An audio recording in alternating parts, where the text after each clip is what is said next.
You stand on the shore of the ocean watching the tide come in. You sense the call of the sea beckoning to take you in further. You step forward little by little, not knowing what to expect, but expecting more. You keep going as the ocean calls you to enter in to deeper waters.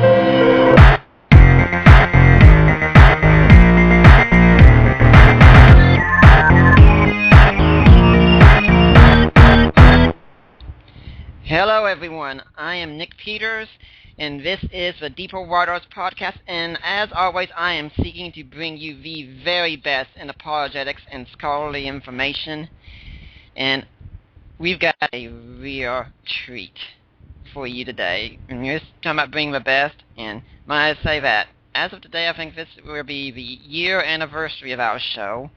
Our first podcast was aired on March 2nd, and so here it is, March 1st. I think that's close enough, so we've come a long way, and we've got an excellent guest here for you. He got his PhD at Claremont in California in New Testament.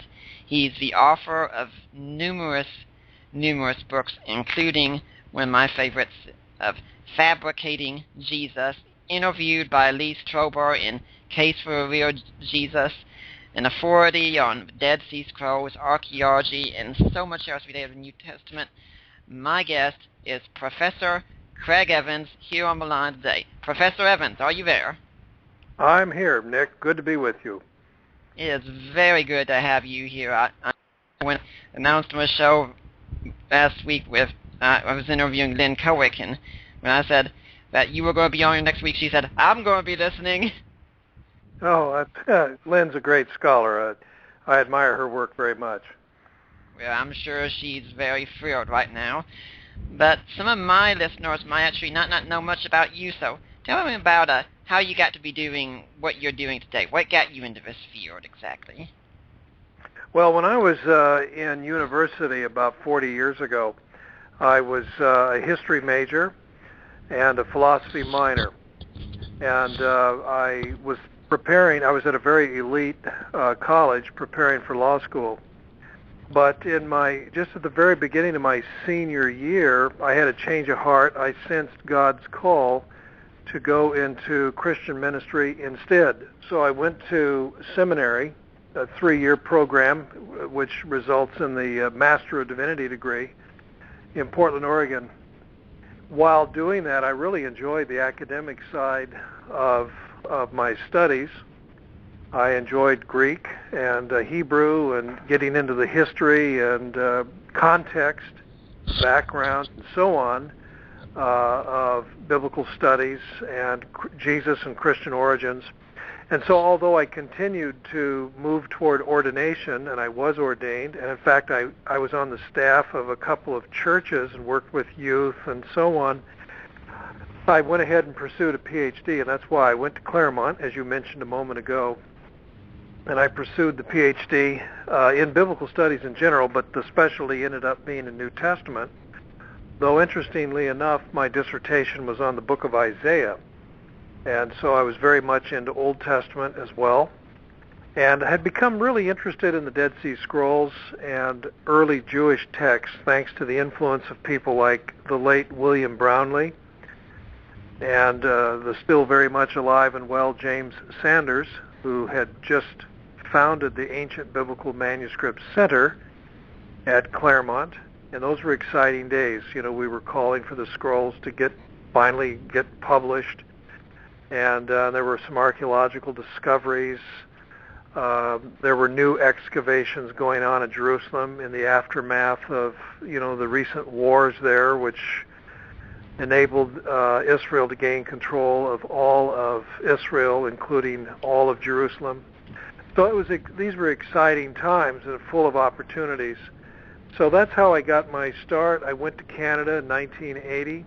I was at McMaster for 1 year. Then I went to British Columbia, where I was at Trinity Western University for 21 years, 1981 to 2002. And since 2002, I've been at Acadia, which is out east in Nova Scotia, which is where I am now, which is where I'm sitting at the moment talking to you. And I've continued my work very much focused on the historical Jesus, and that would include Jesus and the Dead Sea Scrolls, Jesus and archaeology. I look at the very old manuscripts, the oldest papyri and codices of the Greek New Testament. And it's a very exciting field of work. I find it very refreshing, very enriching personally. It's a lot of fun to speak at apologetics conferences and academic conferences, presenting papers, writing books, and doing all sorts of things like that. So that's how I started, and that's what I've been doing, and that brings us right up to today. I couldn't agree with you more on so many things. I've got my own interests and hobbies I do, but somehow nothing seems to light up a personality nearly as much as getting to have a good intellectual discussion on matters of Christianity and apologetics and such. It's just something totally different. So let's get on to talking about what we're talking about today, the Dead Sea Scrolls. I remember hearing about William Albright when he was notified about the discovery of the Dead Sea Scrolls. He congratulated the person on finding the greatest archaeological finding of our time. Would you agree with that assessment? Yes, I do. It's extraordinary when you think about it. There are at least 900 scrolls. We don't have a final count yet. We may never, simply because there are 20,000 small fragments, and so we sort through them trying to figure out how many texts or parts of text have we really recovered. The other thing is that some fragments continue to come to light. Some of the Bedouin apparently still possess, and maybe some collectors still possess, some of the fragments of scrolls found from those original 11 caves discovered in the 1940s and 1950s.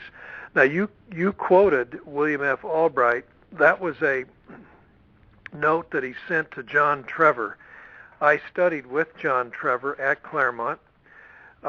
Near the end of his career, he relocated to Claremont and was linked to the Ancient Biblical Manuscript Center that I mentioned a few minutes ago. And John Trevor in 1947, 1948 was in Israel along with William Brownlee. William Brownlee and John stayed together and got to know each other and became close friends for the rest of their lives.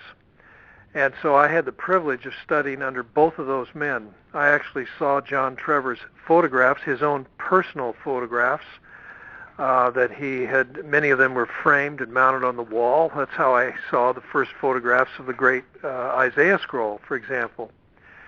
And William Brownlee actually was my doctoral supervisor, and so I wrote my dissertation under his direction. So those were very, very heady days back then. And when you find nearly 1,000 documents that reach all the way back to the time of Jesus and a couple hundred years earlier in some cases, just about every Old Testament book is represented. Only Esther is missing of the 66 Old Testament books, or of the 39 Old Testament books. That's quite extraordinary.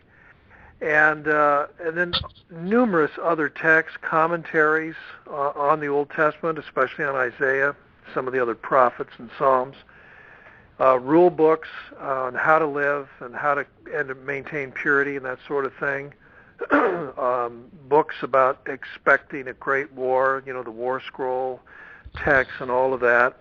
We just learned a huge amount of what was going on, especially as it related to understanding Scripture in the time of Jesus and just before. So it shed all kinds of light on Jesus and the early church. Some of the texts clarify for us important teaching in Paul's letters, or in James, or in Hebrews, in the Gospel of John, in some of the synoptic Gospels. And so, how do you do better than that? It's just amazing.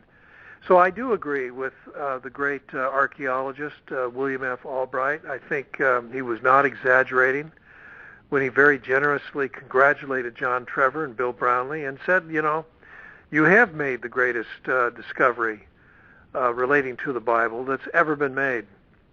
And John Trevor published his photographs. Everybody began looking for more caves. Hundreds of more documents were found. and the rest is, as they say, history.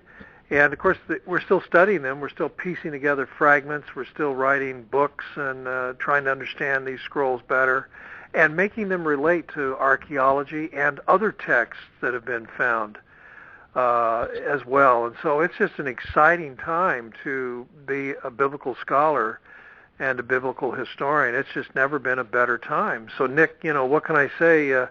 I encourage your audience, many of you people who are listening, to take some courses. Visit Israel if you can. Go visit Qumran, see the sites, go to the museum, the Shrine of the Book, see the scrolls, learn something. I'll be there in June myself, once again, at a dig in Jerusalem at Mount Zion, and also a dig or two up in Galilee.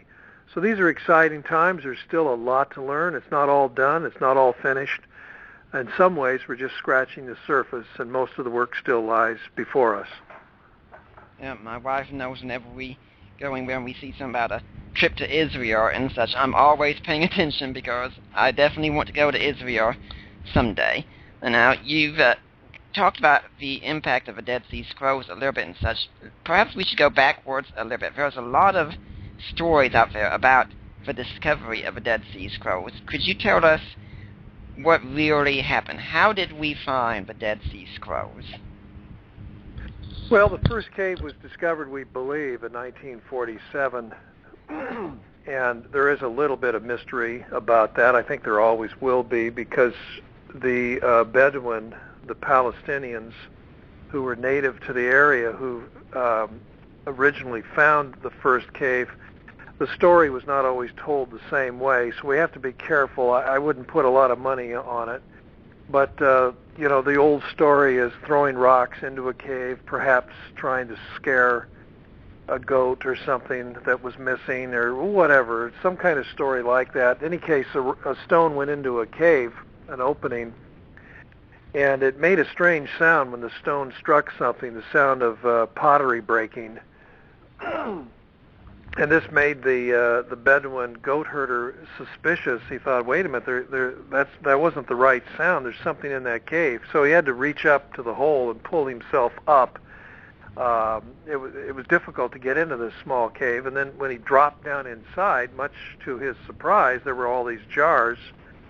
And apparently there were scrolls inside some of these jars, and scrolls perhaps not in the jars, fragments and so on. So he just grabbed a handful, and he was disappointed. He was hoping to find treasure. Of course, he was finding treasure. He didn't. Yeah. And so that's how some of the first scrolls were found, and he showed it to different people, and eventually the patriarch of the Eastern Church, Mar Samuel, he saw them and suspected they were valuable. It's just a question of how old were they. And he passed them around, and eventually the great Jewish scholar Eliezer Lipa Sukenik, he saw them in November of 1947, and he recognized their value. But see, he couldn't access. He was on the Jewish side of the Green Line at that time. The city was divided, and Mar Samuel and the Palestinians were on the eastern side, and so it was difficult for him to purchase. He did eventually purchase a few of these scrolls. Meanwhile, others were taken to the Americans at the Palestine Archaeological Museum, now the Rockefeller Museum, and that's where John Trevor saw some, the Great Isaiah Scroll being one of them. And so he was keenly interested in it and asked permission to photograph them, and permission was granted, and he photographed them in February of 1948. So that's how this all got started, and pretty soon the hunt was on to find more caves, and of course in 1948, as you know, in May, Israel became a country and was immediately attacked. So we had a civil war, and the boundaries got shifted around, and things were happening, and bullets were flying, and they were very exciting and for some very dangerous days. So that was the first cave that was discovered, we think, in 1947. We guess probably in April or May of that year. And then in the following years, several more caves were discovered. In 1952, right up to 1956, 10 more caves were discovered. Cave 4, found in 1952, has about 2/3 of the entire collection. There's more than 600 documents of the 900 plus, whatever the final count will be. So, and then as I said a little while ago in our program, there's still fragments that show up that are in personal possession of some of these Bedouin and other collectors. Even Kando, the famous antiquities dealer who had a shop in Bethlehem, still does, his grandson. And he acquired some of these scrolls and scroll fragments from some of these Bedouin, and then in turn he sold them to Sukhedic's son, Yigal Yadin, and sometimes he was coerced into selling these too. That's an interesting story. And apparently his family still owns some scroll fragments that are under lock and key in a safe deposit box, apparently in Switzerland. So there's always this mystery swirling around the scrolls, which is why people write fictional books. That's why Dan Brown and others write stories about conspiracies and stuff like that, because they hear these kinds of stories and they go, oh man, this is exciting. There's got to be a plot. There's got to be some kind of story behind this, some kind of conspiracy. There really isn't, but in any case, people like to run with it and have a lot of fun. So it's an exciting field, and I think more texts will come to light. I don't think we're going to find a cave full of hundreds, but there'll still be a few more texts that come to light and that will shed light on interesting questions. I don't have any doubt about it. I'm sure we'll be talking about some conspiracies and such, so we can deal with a lot of misinformation. But since you mentioned Dan Brown, it's worth noting, in fact, that in his novel, it's supposed to have all these historical facts right. He even gets the date of a finding of a Dead Sea Scrolls wrong, which is something you could have found out. Yeah. Well, you know, Nick, I have read Dan Brown's book, and I don't think it's a great book in any case, but it is full of errors. And his fictional character, Sir Lee Teabing, speaks as if there's only one cave that had all the scrolls. He was wrong on that. Yep. There are times where he's not even sure what language they were written in. There's errors relating to the Gnostic codices, and of course a lot of silliness about romance between Jesus and Mary, or the idea that the scrolls even talk about Jesus and Mary. They don't, of course. I've read every text at Qumran. Jesus is not mentioned. Mary Magdalene is not mentioned. No Christian is mentioned. The Christian church is not mentioned. No child of Jesus is mentioned. None of that is in the Dead Sea Scrolls. That's just poppycock and fiction.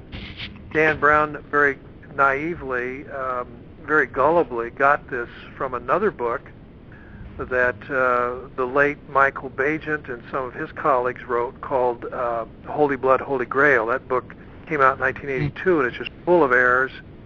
It's a conspiracy book, and Dan Brown naively thought that it actually was legitimate history. And in fact, he accepted that as history and then built his fictional murder mystery around it, and complete with all this nonsense about Jesus and Mary and having a child and a secret society called the Priory Sign, which supposedly all this truth is somehow contained in the scrolls, which of course the Vatican wants to suppress, and that's just nothing but nonsense. Well, we're going to take a quick break, and when we come back, we'll be asking some more questions, and I'll get out the numbers so we can start taking your calls. I'm Nick Peters, the Deeper Waters Podcast. My guest is Professor Craig Evans. We'll be back after this break.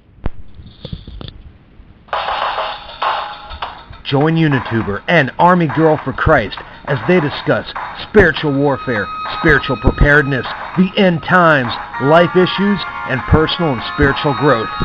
That's www.truthradionet.com, truthradionet.com. I can't believe the news today. Oh, I can't close my eyes, make it go. And we're back. My guest is Professor Craig Evans. We're talking about Christianity and the Dead Sea Scrolls. We just got done talking about the Da Vinci Code there a bit, and I'm not sure if some of my readers know it, but Lee Teabing, the main intellectual character in that book, who's supposed to be giving all this information, his name is in fact a respelling of Bagent, one of these conspiracy writers who Professor Evans just talked about. And Professor Evans, where do these people get these ideas? Do you have any idea? Or Well, I think part of it is they get information. Some of the information they actually do understand and they get right. Some of the information they misunderstand. And then the rest of it is imagination. Now, sometimes I suspect they have an axe to grind, and I really think that the late Michael Bagent, he died, I think, last spring of 2013. But I think there's an axe to grind. I think it's willful and intentional. There was a hoax that was started in the late 1950s and early 1960s in France, in southwestern France, and this is where it all got underway. And there supposedly was a priory of Sion, and the hoaxers, of course, are long dead now, but one of them's name was Pierre Plantard. Now, he later did admit in court on fraud charges. He was a fraudster, and made up this cock and bull story that he supposedly was a bloodline descendant of Jesus. This is what was so crazy about it. And so his way of explaining that was, well, Mary Magdalene was Jesus' wife, and they had a daughter, and this daughter had somehow managed to get to France and actually became the founder of a dynasty, some kind of a royal dynasty, and that this Pierre Plantard was claiming to be a descendant. Of course, the whole thing was nonsense, and he and a couple of other fakers produced documents that supposedly went back to the Middle Ages, some kind of old French and Latin documents, and they became known as the Secret Papers. And they're actually in the Bibliothèque Nationale in Paris, and they'll readily tell you if you want to see them. They'll show you pictures of them, say, yeah, they're modern, they're fakes, they were made in the 20th century, they're not ancient, they don't go back to the Middle Ages. So Michael Bagent used to work for the BBC, and so they were actually doing an investigative report on this legend, this rumor of the 1970s that supposedly there was this secret society, and Leonardo da Vinci, Sir Isaac Newton, and a few others were presidents or leaders of this secret society at one time or another over the last 800-900 years.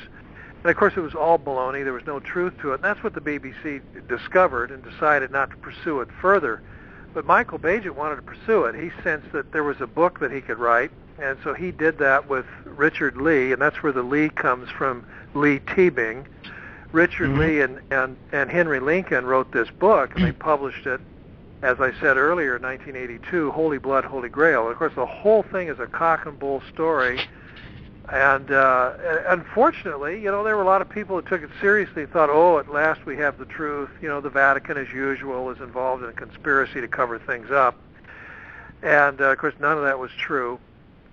And scholars didn't take that book seriously. But unfortunately, the general public, some people in the general public were fooled by it and actually thought that it was real research, that there really was such a Priory of Sion, a secret society, that there really was some kind of mystery and secret papers that the church was trying to hide and so forth. And one of the people fooled by that was a very gullible person, formerly a high school teacher with no training in either history or Greek or Hebrew or Dead Sea Scrolls or archaeology or biblical interpretation, and that's Dan Brown. And so Dan wrote that book in the late 1990s. It was published in 2003, and he had been trying for years to be a popular writer. And this book, of course, exploded on the scene and was a record bestseller. And of course, it was turned into a movie in 2006, starring Tom Hanks. And, 40, 50 million copies of his book sold. It's estimated there were 100 million readers in English and other languages. And, of course, several million people watched what I thought was a rather boring film. Oh, yes. As one reviewer said, watching the Da Vinci Code movie was watching Tom Hanks for 2 hours looking confused. And so that's what it was. And so it did. It left a lot of people confused and bewildered, which is too bad. And so I and a bunch of others have been trying ever since to set the record straight and tell people, look, it isn't just a fictional murder mystery as Dan Brown wrote it, but the entire basis on which it's founded, this Priory of Sion thing, these secret papers, Jesus and Mary having a child, this whole thing is entirely a hoax, and there's not an ounce of truth in it. Yeah, I remember when I went to see the movie, when it got towards the end, I remember thinking, 10 more minutes and it's going to be over. And 10 minutes passed, and I thought, 10 more minutes, please say it's over. Then 10 minutes passed, and it's finally, for the love of God, let it be over in 10 minutes. It was just, I tell you, Nick, I agree with you, Nick. That was my feeling. The middle of it was painful. It was just, oh my goodness, like, let's get to it, please. Yeah. And it was a very dull movie, and the plot didn't make any sense either.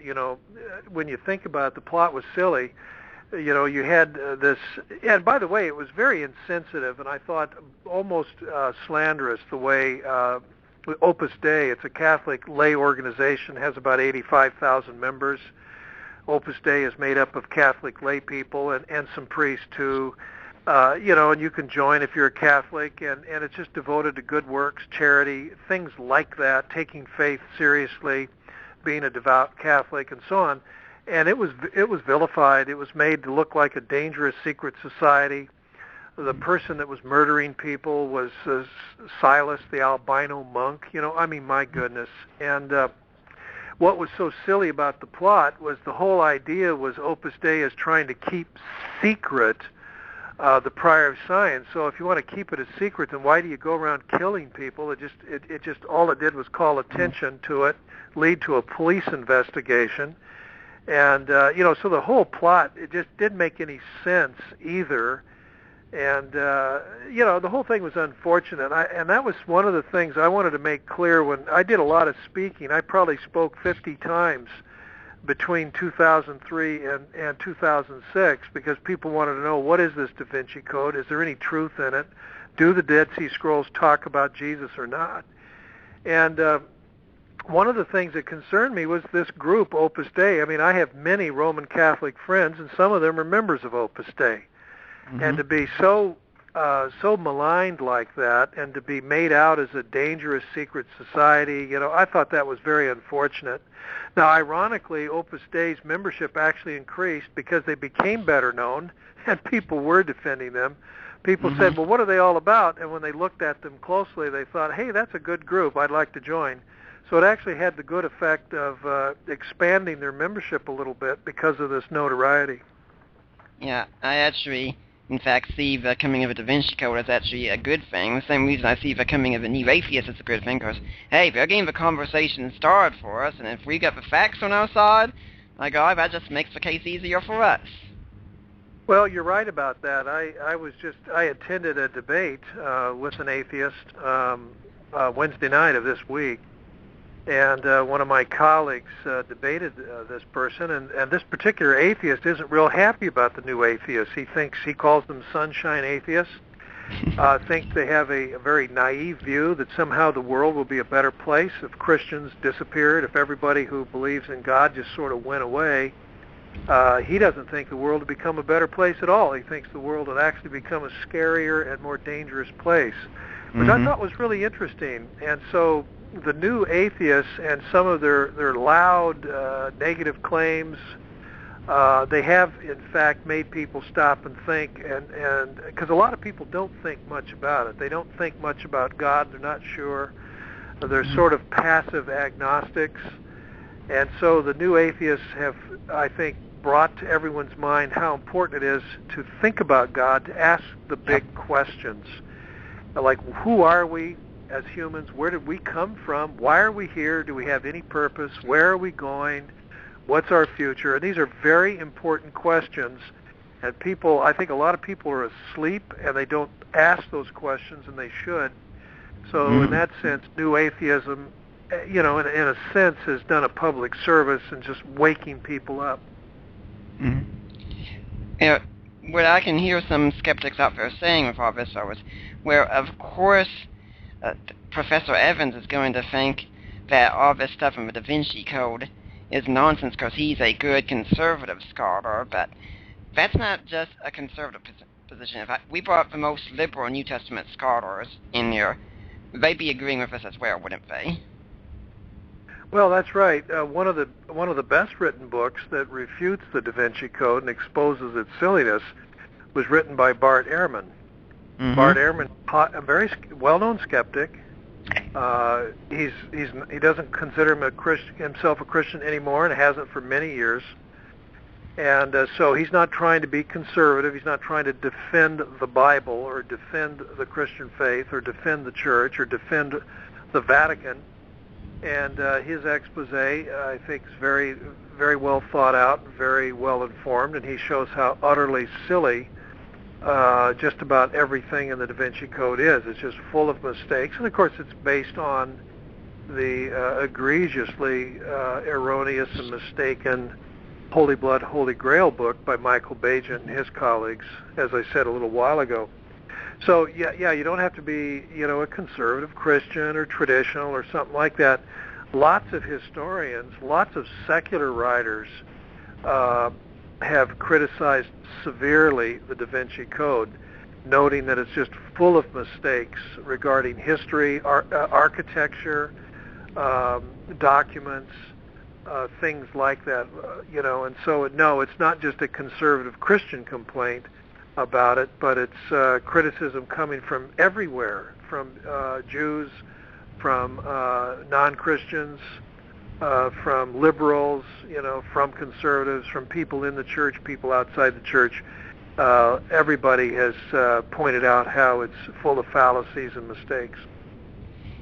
I think something we can get out of this, and it's a lesson I wish more people would learn, as one who debates so many atheists on the internet, and usually all I get are memes and soundbite arguments and such from popular websites, and that's to please always check scholarly sources. And at this point, I don't care if they're conservative, liberal, atheist, Christian.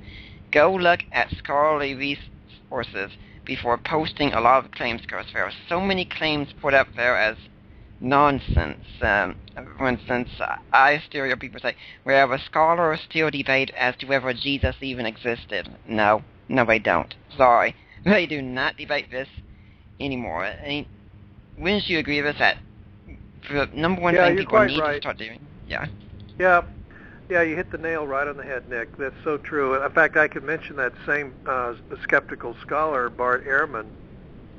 He published a book last year, Did Jesus Exist? Excellent. And, and he does. He makes, a very crisp, succinct argument. He doesn't misuse the facts. He reasons very, very well. Of course Jesus existed, and here's the evidence for it. And among other things, he talks about how there were people who knew him, and we have letters from people who knew those people. And so, he mentions the Apostle Paul. Paul was a skeptic. Paul did not believe in Jesus. Paul had no axe to grind in support of the Christian church, at least not initially. He then became converted. He saw the risen Jesus. That changed his mind. And, of course, he wanted to learn more about his new faith. So what did he do? He visited Peter, who was Jesus' number one disciple, and he visited James, and James was Jesus' brother. And so, there was absolutely no doubt in his mind that Jesus existed, was a real person.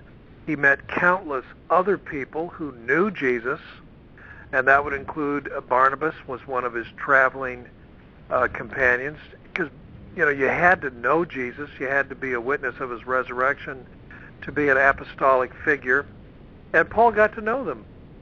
Mm-hmm. And Bart Ehrman wisecracks, I think it's a great line in his book, in Did Jesus Exist? He says, if Jesus didn't exist, you would think his brother James would know that. And I thought, way to go, Bart. That was well said. And but yet there's still skeptics. There are still skeptics out there, and I wonder, are they really open? Are they open-minded? Are they really open to the evidence? I suspect not. They've got an axe they want to grind, and so it doesn't matter. They'll say Nazareth never existed.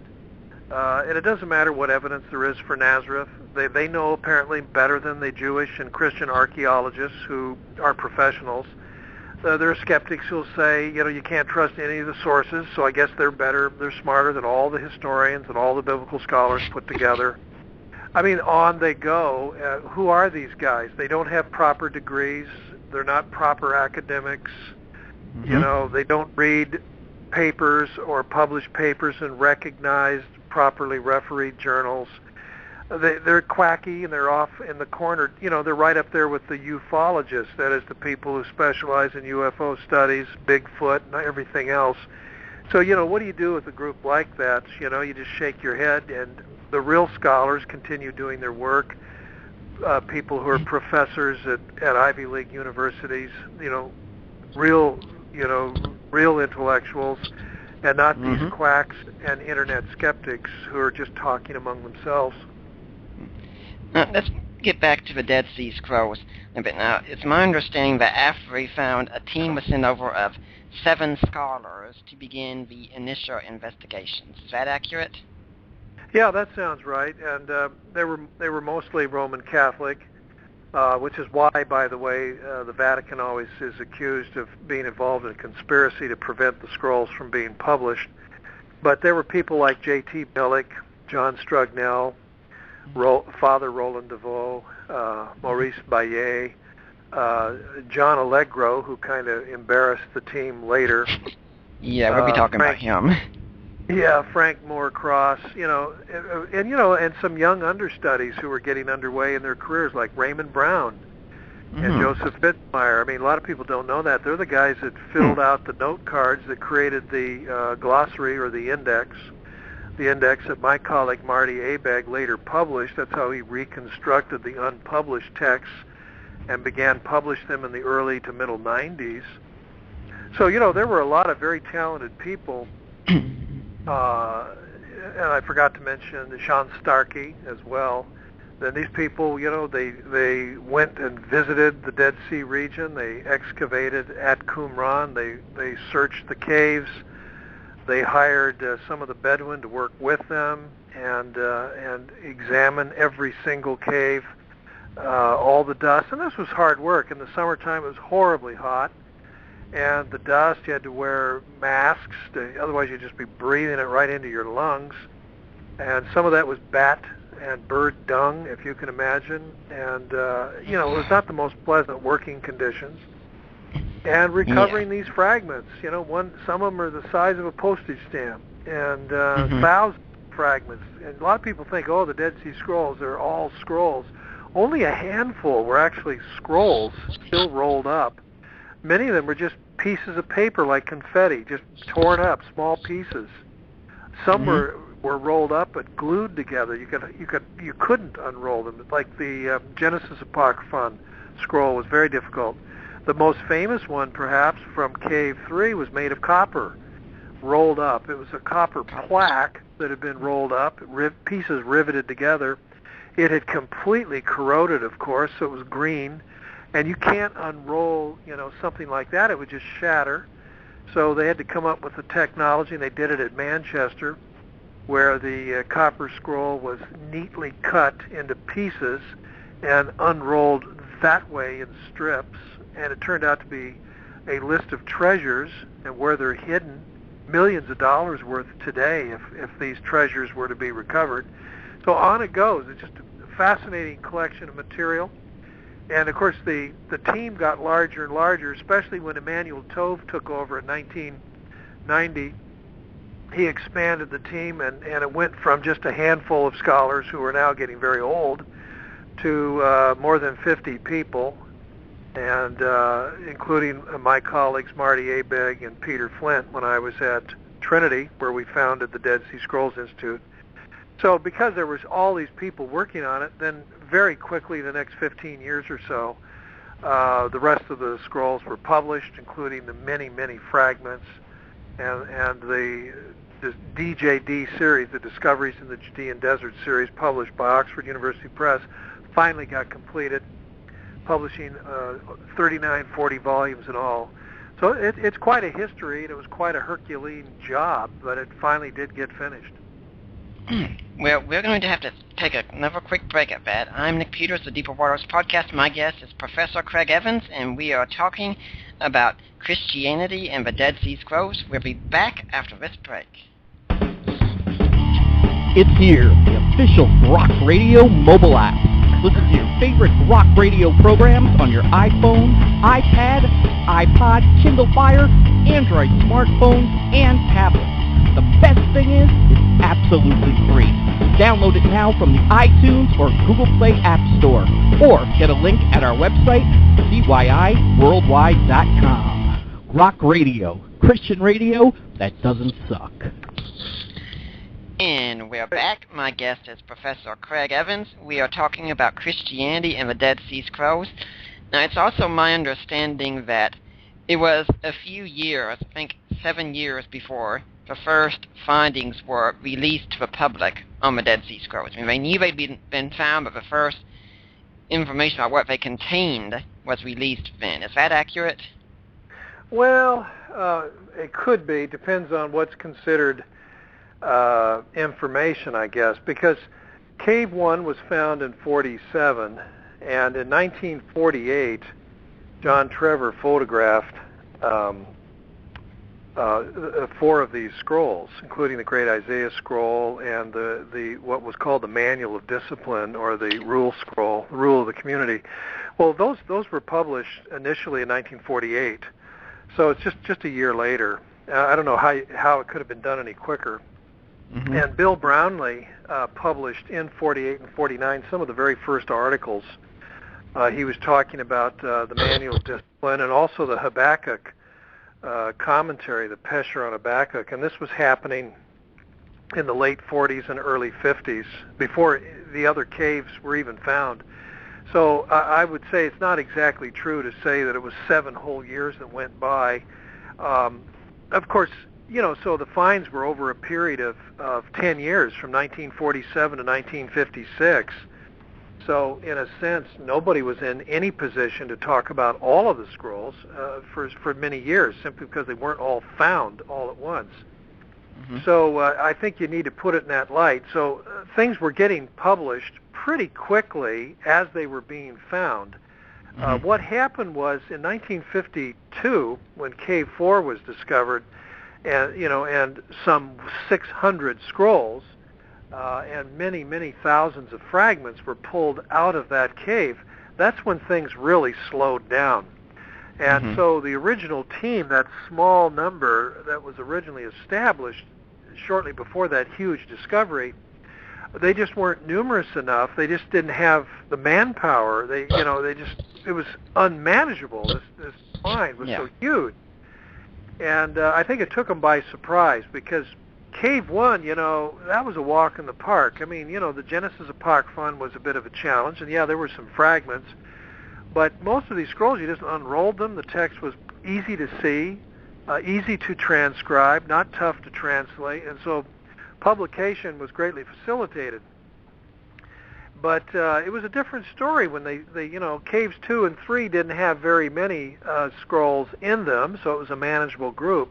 But when they found Cave 4, they were just swamped with materials.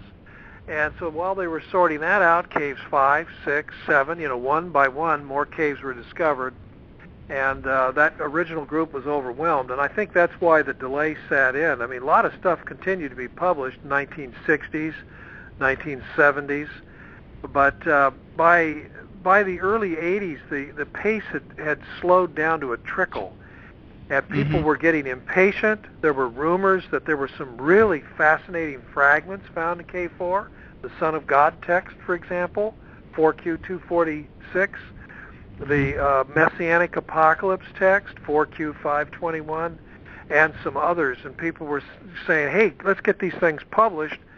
But the easy stuff had already been published. This was all hard now, and there weren't enough people. And I think a little bit of selfishness kicked in. There were a couple of scholars who, I think they should have been a little more generous and should have opened things up and allowed others to help and see text. I don't know. There were some problems that began to develop in the 70s, and it wasn't until Emmanuel Tove took over in 1990, as I said, that those problems finally got addressed. I think it's important because that's another thing that these conspiracy theorists go after, I say, where there was a slowdown because we were trying to cover up something that we found in the scrolls that was damaging to Christianity. Yeah, you're right, and that is exactly what some people like Michael Bagent that we talked about earlier.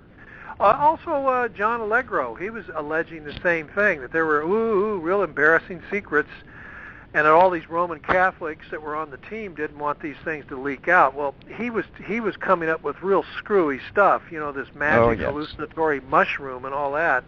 Mm-hmm. And that was embarrassing. That was embarrassing to the team. And so, when Allegro started making these allegations, and he even went on to write a book about the sacred mushroom, this was humiliating and terribly embarrassing for these scholars. And of course, one by one, they came out either on the radio or in newsprint or magazines or whatever, saying we disavow this.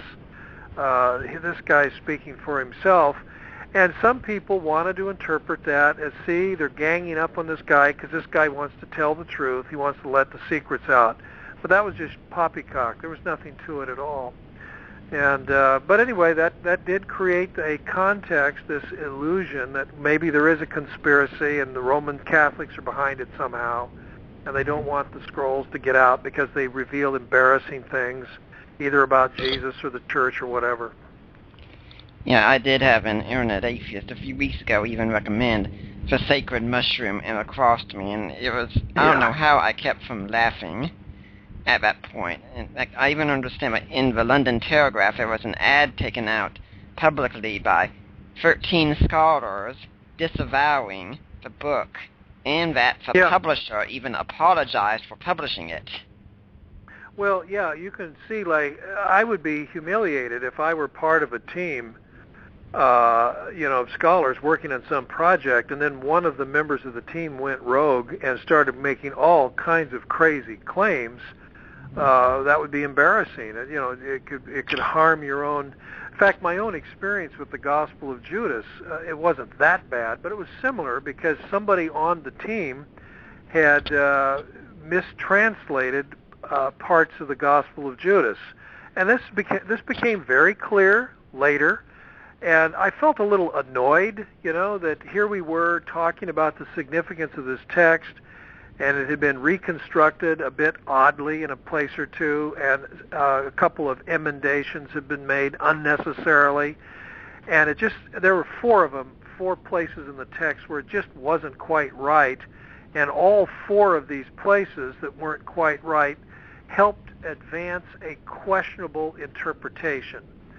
And so, although this was relatively minor, and the media went crazy, I'm talking about back in April of 2006, I felt a little bit betrayed. I felt a little bit irked. So I could easily imagine how scholars like John Strugnell and Frank Cross and some of these other people back in the 1960s and 70s when Allegro went rogue on them and started making these remarkable claims and talking about how there's a conspiracy and people don't want to let these things out and trying to hide things. I can see how they, would become very unhappy with him. And they did the right thing. They went public and said, look, there's no truth to this stuff. I mean, there's no conspiracy here. We have the text in front of us.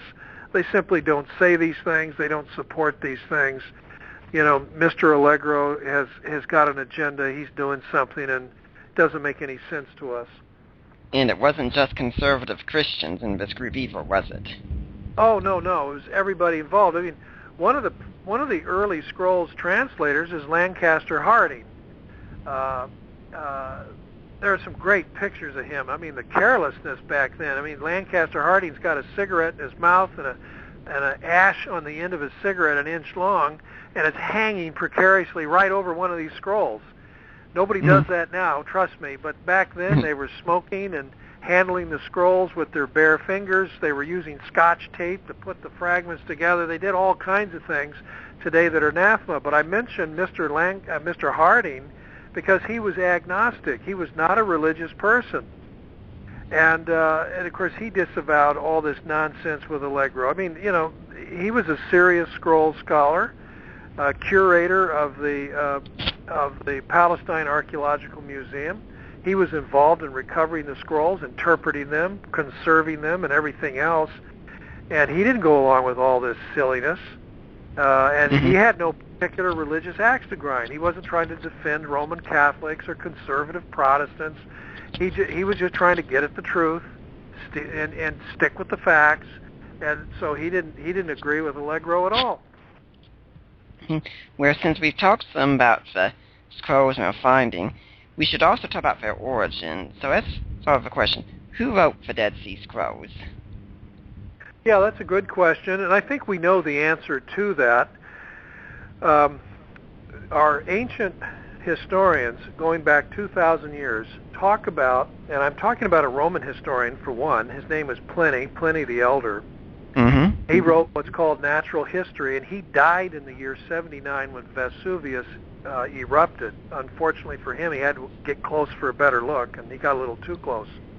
Well, he traveled through Israel, and he talks about the Dead Sea, and he says at the northwest shore, near a place called En-Gedi, there are these guys called Essenes, and they live by themselves there. Well, what he described is where Qumran is. It's the northwest shore of the Dead Sea, just not that far from En-Gedi.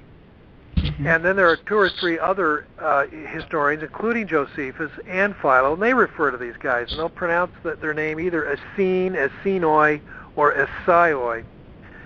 Most scholars think that that word means, Essene, is actually from the Hebrew. It's a participle, and it's a masculine plural, and it means those who do.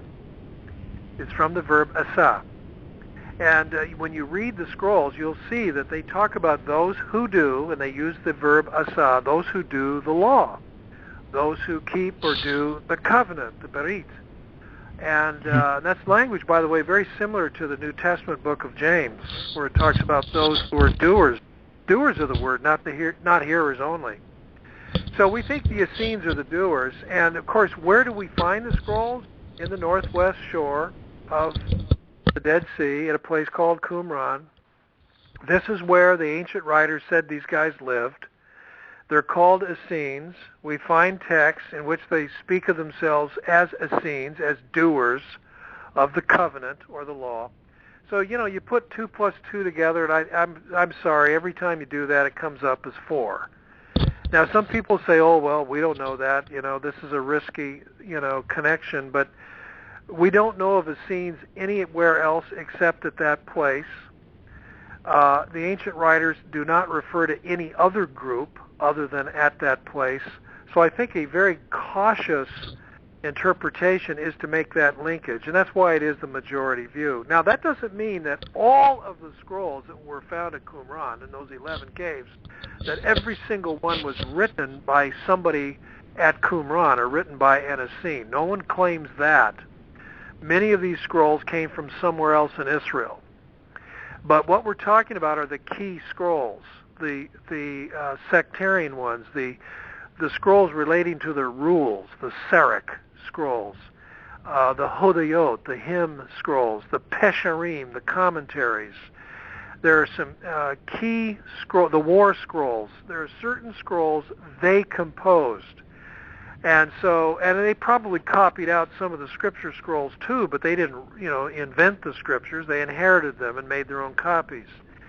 Some of the other writings, dozens of other writings, were scrolls that were simply added to their library, just as you or I have books at home. We don't write them all. I've written several, but I have lots of other books that somebody else wrote, and I want them because I find them useful and helpful and so on.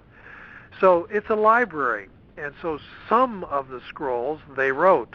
Some of them they merely copied. Others they collected, and it's their own library. And of that library, we've recovered over 900, as I said earlier. Very few of them are complete and whole. Most of them are in fragments. And so it's an Essene library, and that's the way it should be understood. Not that the Essenes wrote all of them. That would be a mistake. Right. Now, for those who are interested also in the history, when you talk about Pliny the Elder, I was wanting to remind you of that. The movie Pompeii, that's out right now. I haven't got to see it yet, but it's about that eruption that Pliny the Elder died in. Yeah, you're right. That's right. I haven't seen the movie either, although if, one of my students did, and he was quite excited about it. He wasn't too sure about how good the plot was, but he said the special effects were quite effective. Now, you know, Pompeii and Herculaneum are of great interest to me because they preserve the cities just the way they were. It's a snapshot in time in the year 79 when it happened. And I'm especially interested in all the graffiti written on the walls because that's evidence of literacy. And the graffiti, like any document or text, like these scrolls we're talking about found in caves, well, these are documents written on walls, on the outside, and sometimes even on the inside of buildings, and they were preserved by that volcanic ash. So, you know, for scholars, you never know. Treasures can show up in the most interesting locations and under the most odd circumstances. But, you know, when Vesuvius spewed out all that hot gas and ash and buried these two cities right there at Naples, you know, that helps us today learn about how people lived in Rome in the year 79. And as you said, this is the very volcanic eruption that claimed the life of Pliny the Elder. By the way, his nephew, his adopted son Pliny Jr. became governor in Asia Minor, and he writes about Christians in a letter to Emperor Trajan in the year 110. So the two Plinys are interesting people, one shedding light on Qumran and the Dead Sea Scrolls and the Essenes, and the other one shedding light on early Christians at the beginning of the 2nd century. A very interesting family. I also think it's worthwhile, as I point out with skeptics all the time, that Pliny the Younger, who wrote about this event to Tacitus, is at the time our only real sort of eyewitness account to this major event, and we don't even have an account about the destruction of the cities from a real historical source until a century later. So take that for consideration for those who use these arguments from silence all the time with ancient history. Well, you make a good point there, Nick, because skeptics who make that kind of argument, like they'll say, well, nobody talks about Nazareth prior to the Gospels being written, you know, as if wow, that's important. Well, there are all kinds of things from antiquity that nobody refers to or nobody mentions, and we find them later, or they are mentioned, but centuries later. So what? So what some of these skeptics do, they pick and choose. They choose to be skeptical when it suits their theory, and their theory usually is either Jesus didn't exist, or there was no Nazareth, or nothing happened, or nobody knew what he said, or whatever their skepticism is. They then base it on a very, very selective skepticism, a very selective way of arguing from silence, and that's why real historians ignore them, because that's not how real historians operate. Well, we're going to go ahead right early and take another break, and we'll be back with Professor Craig Evans after this. Check out CYIWorldwide.com. CYIWorldwide.com. Home of Grok Radio. Free music downloads, advice, prayer, and support. CYIWorldwide.com. Do you grok? Join Army Girl for Christ and Minister Grok as they tackle some of today's pressing issues from a Christian point of view on Truth Be Told. Every Thursday at 9 p.m. Eastern Time. For more information, check out CYIWorldwide.com. And we're back. This week we're talking with Professor Craig Evans about the Dead Sea Scrolls. Now, if you're listening next week, coming straight out of HBU, my guest is going to be Mary Jo Sharp. And we're going to be talking about why apologetics? Why should anyone study this? Why should anyone do it? What difference does it make? HBU's Mary Jo Sharp. It should be a fascinating show here. But for now, we're talking with Professor Craig Evans about the Dead Sea Scrolls. Now, you said these were written by the Essenes. I was in a discussion with my wife recently, and I used a line from Robert Gagnon about the Essenes, because we were talking about on marriage in Matthew 19 and how the Pharisees had one view. I said, you know how whenever we read the New Testament, we see the Pharisees as people who are very strict about following the law. I want to make sure we got it right. I said, yeah. I said, well, to the Essenes, the Pharisees were wimps. Do you think that's an accurate description of the Essenes? Yeah, that's not a bad. I think that's how they'd put it. We think that the Essenes do refer to the Pharisees in a few places in their writings, and they call them like a whitewashed fence, a rickety fence. The seekers after smooth things instead of seekers after the way you really should walk. And there's a word play there because in Hebrew, the word for walk is halak, and that which is smooth is pronounced almost the same way. So it's kind of a clever wordplay. So most scholars think that the Essenes are criticizing Pharisees, and we have a little bit of history there. You know, we've got in the books of the Maccabees and in Josephus, it talks about politics at work when the Hasmoneans threw off the Greek leadership in the 2nd century and 2nd century BC and liberated Israel. The Pharisees initially supported them, and then later on there was a bad falling out between the Hasmonean leadership in Israel and the Pharisees. In fact, the Pharisees became embroiled in a plot to overthrow one of the Hasmonean kings, and this was Alexander Jannaeus. And the Pharisees were plotting with a Greek king named Demetrius. Well, this is actually talked about in the scrolls, and 800 Pharisees were crucified. I mean, it's quite a grisly account. And Josephus tells us about it too. Well, so does one of the commentaries of Qumran. The Pesher on Nahum talks about, you know, how these guys were crucified. Well, who were these guys that were crucified? Well, these guys who are the whitewashers, you know, of the rickety fence, people who, and of course this is alluding to scripture passages, and people who, you know, seek smooth things. So we think that, well, they must be the Pharisees. And so I think you're right. My students sometimes ask me, how come in the New Testament we hear about Sadducees and Pharisees, but we never hear about the Essenes? And I think it's because the Essenes would have ignored Jesus. The Essenes would have seen Jesus as somebody not worth looking at because he hung around with sinners.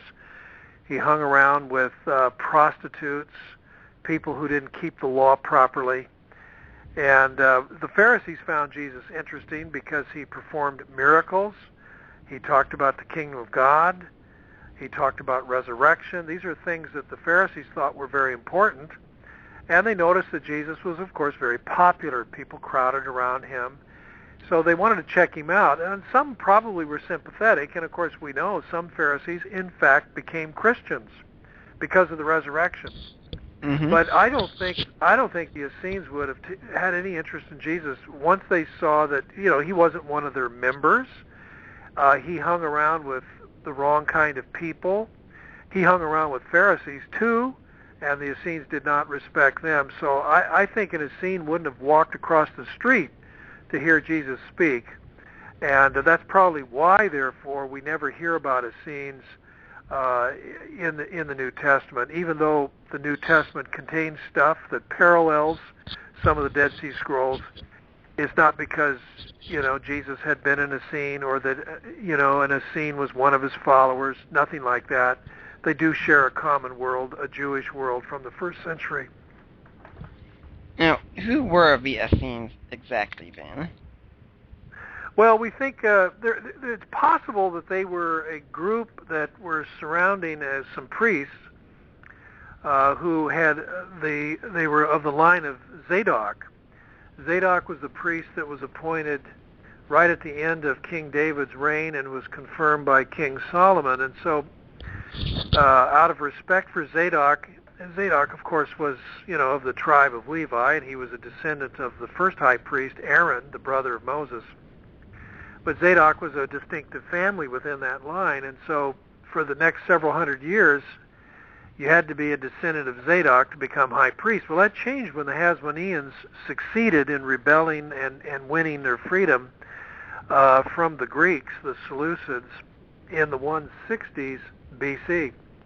And then we had a Hasmonean priest instead of a Zadokite priest. And we think that that's probably what led to the trouble. The Essenes breaking away at some point in the 2nd century and eventually found themselves thrust out of Jerusalem and establishing their headquarters in the wilderness at Qumran. It was the only place where they could be safe. And that's just one theory. There are other nuances that come out of that. So they're probably a priestly group. They seem to be very concerned with priestly activities in Jerusalem, how exactly to offer sacrifice, what exactly the right calendar is, how to keep the land pure and holy, and so forth. So there's probably some truth to that, but keep in mind it's a long history. The Essene community, when it was finally destroyed during the Great Rebellion against, Rome, they were destroyed either in the year 68 when when General Vespasian entered Jericho, which is just immediately north of the Dead Sea, or perhaps they were destroyed in the year 73 when General Silva marched down the coast of the Dead Sea to Masada to put down the final last vestiges of the rebellion.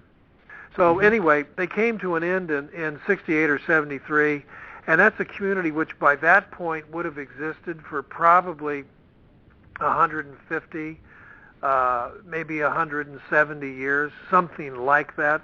And during its history, it would have changed. Its views probably evolved. Its leadership changed.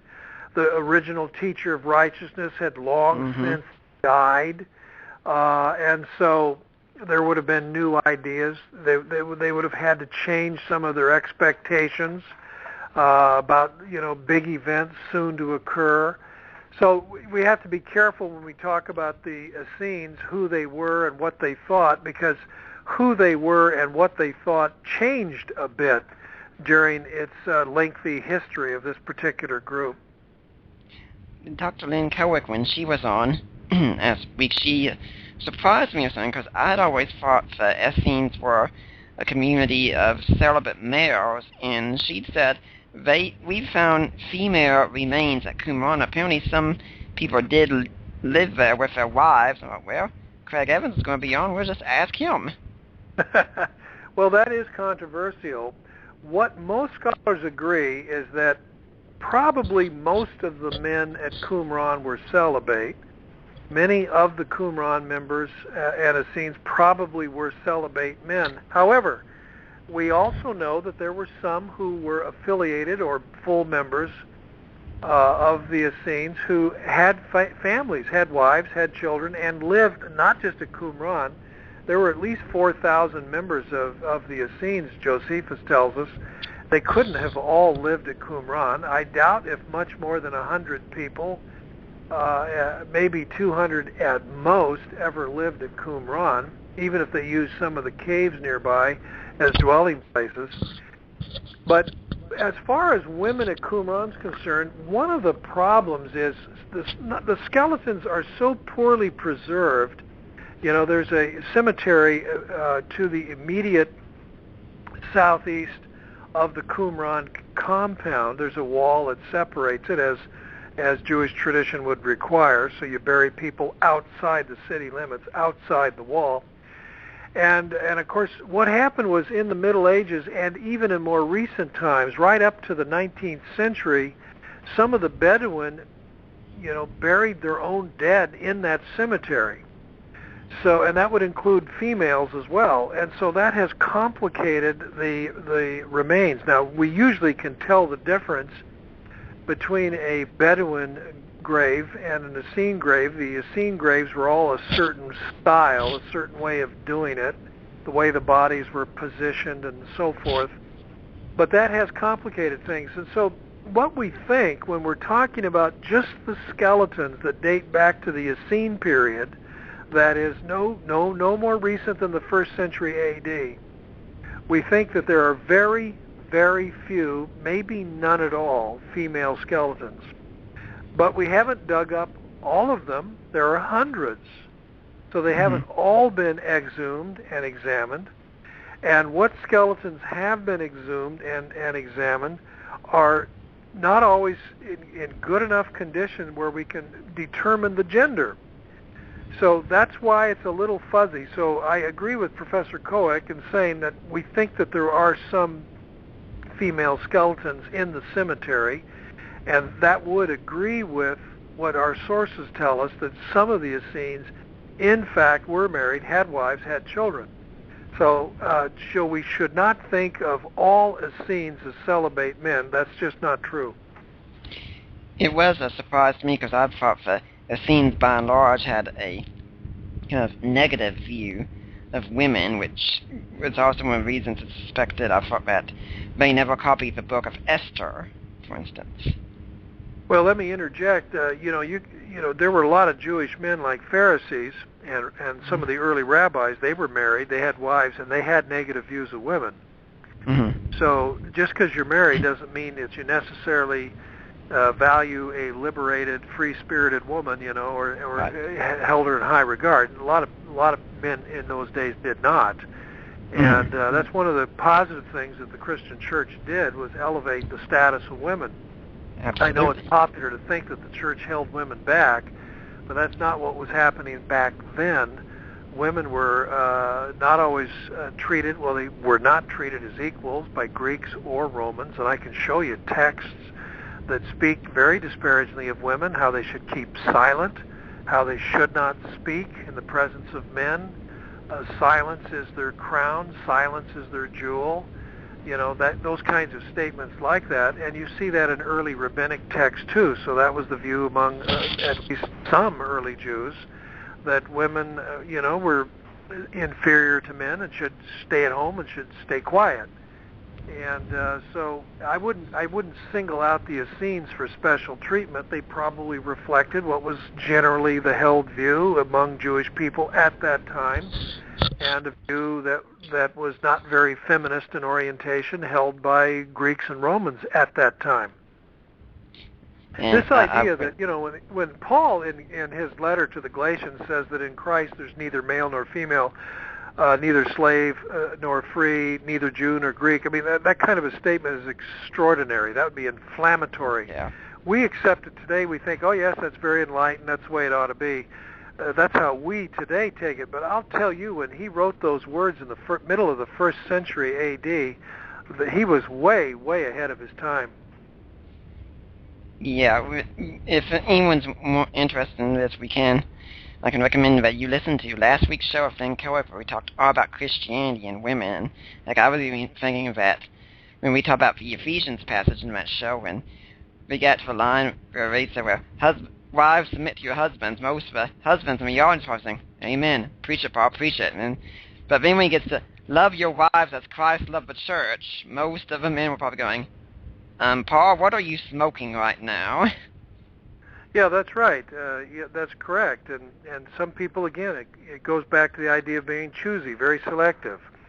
Mm-hmm. And some people who think that women have a secondary role to play in the church, they'll cite 2 passages in the New Testament and ignore the other 11 that suggest that women are equal with men in leadership positions in the church. They could be apostles, ministers, workers in the church, and so on. And that's the way the early church treated them. And then they'll point to just 2 passages, like the one in 1 Timothy chapter 2. And even there, when they go there about women ought to learn quietly and so on, they'll ignore the passage that talks about how men ought to behave as well and lift their hands, holy hands, free of violence. And, men will ignore that. They'll say, well, I don't have to lift my hands when I pray. But then they'll turn right around and impose a dress code or a code of silence on women. It's really funny how that is. And Paul is talking cultural things that make sense in his own time. And when he's talking about a theological principle of equality, well, then it's Galatians 3:28 that I quoted earlier about how in Christ there's neither Jew nor Greek, there's neither male nor female, slave nor free. And that's when he spells out the implications of the gospel, whereas in the 1 Timothy passage, he's talking about some cultural trappings that people should be aware of if the gospel is to be respected. I mean, that's the way it is in the world today. I know missionaries who are in places where Muslims live, And, if you want to get the Muslims to listen and talk about the Bible or talk about Christian faith, you better respect their culture. And that means women have, because that's the way it is in the Islamic world, a woman needs to keep quiet and not be in public telling men what to do or, seen as the principal speaker. It just wouldn't work in that kind of a culture. And I think that's part of what Paul is talking about in 1 Timothy chapter 2. Now, getting back to the Essenes, before we get to the New Testament looking at them, they really helped us tremendously with the Old Testament, especially since our oldest manuscripts, I think the Masoretic text, went to around 900 AD or so, and then boom, all of a sudden, here we have some from 150 BC, and by golly, they look remarkably similar. Yep, that's a good point. In fact, that was the first thing that was noticed. When John Trevor took his photographs of the Great Isaiah Scroll in 1948, he photographed them initially in February of 48, and then for publication he photographed them again, beautiful color photographs. You can get them in color or black and white. He did that in April of 1948. And of course, scholars had the opportunity immediately to compare word for word the Hebrew text of the Great Isaiah Scroll, which usually is dated to around 150 BC. Some date it perhaps a little bit earlier, even to 200 BC. But in any case, you then can compare it to the Leningrad Codex, which dates to about 1000 AD, or the parts of the Aleppo Codex, which is 50, 60 years older than that. And in any case, you can make this comparison, and of course it's noticed that the Hebrew text is almost, I say almost, but it's almost identical. There are some scribal errors, some readings that are a little bit different. We don't always know if it was a slip of the pen or deliberate, but the text is 99% the same. And so that answered skeptics who thought, well, if our oldest Isaiah dates somewhere between AD 900 and 1000, and Isaiah wrote his scroll back, say, 700 BC, we're 16, 17 centuries removed. Maybe all kinds of changes have taken place. Maybe people added chapters or took away chapters, added several verses here or there, altered things. Well, we jump back in time 1,000 years or so, and the text is 99% the same. We don't find 67 chapters in the Great Isaiah Scroll instead of 66. We don't find 58 chapters instead of 66. Isaiah 53, the passage about the suffering servant, the Messiah who suffers for his people, that passage doesn't disappear. There it is in the Great Isaiah Scroll 150 years before the birth of Jesus. So that's very significant, and of course we could multiply that and go text by text. 38 of the 39 Old Testament books have been recovered, some of them just small portions, but are represented at Qumran. So they had basically the same Bible that makes up today's Old Testament. So that is a very significant feature, one of the great values of the Dead Sea Scrolls. I'm guessing that's why you did your dissertation on Isaiah as well. Yeah, I did my dissertation on Isaiah because I was really curious to see how Isaiah was interpreted, especially a famous passage in the vision of God sitting on the throne in the temple, Isaiah chapter 6. I wanted to know how Isaiah was understood at Qumran, interpreted and preserved, but also elsewhere at early Christianity and in the rabbis. So that's what my dissertation was all about, and that, of course, drew me further into the scrolls. Of course, I had Bill Brownlee as my supervisor, and this is a man who was, as I said earlier, in Israel in 1947 and 48 when the first cave was discovered. And so he saw the scrolls. He was one of the very first Western scholars, one of 2 or 3 people to see the scrolls. And actually, he brought the Isaiah scroll home with him. A lot of people don't know that. He taught Hebrew at Duke University in the fall of 1948 after his 1 year in Israel. And he actually had the Great Isaiah Scroll on loan with him in a shoebox. And he unrolled it, for students to look at. When he taught Hebrew, he would go and speak at various colleges and churches, and he'd say, "Oh, here's the Great Isaiah Scroll." And he didn't have a car when he first returned to North Carolina in 1948, and so an underclassman at the university, a student named Isaac, roomed with him for that first semester, and he had a car, and he drove Professor Brownlee around.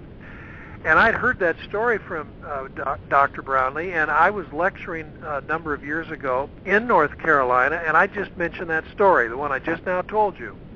Mm-hmm. And an elderly man jumped up in the audience, waving his arms, and he said, "That's me, I'm Isaac."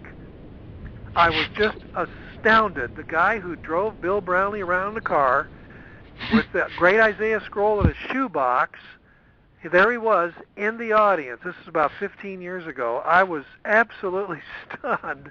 So we had lunch together, and we talked, and it was just great to meet this man. He's long since died, but that was quite a surprise. Well, we're going to take a quick break. When we come back, we'll be discussing the impact of the Dead Sea Scrolls on the New Testament and Christianity. I'm Nick Peters. My guest is Professor Craig Evans on the Deeper Waters podcast. We'll be back after this. Hey, this is Minister Grok. Thanks for listening. Although Grok Radio is free, there are costs to upkeep the website, podcasts, and purchase Bibles and materials for street ministry. And while we are happy to pay this ourselves out of pocket, we will gladly accept any gift if you feel led to support the shows and our street ministry. You can send a gift or love offering through our website at cyiworldwide.com. Thanks for your support, and God bless. And people, I'd like you to remember that if you really like what you're hearing here, and I hope you do, and if you want to support it, your donations are really essential to this. And this is what keeps us going.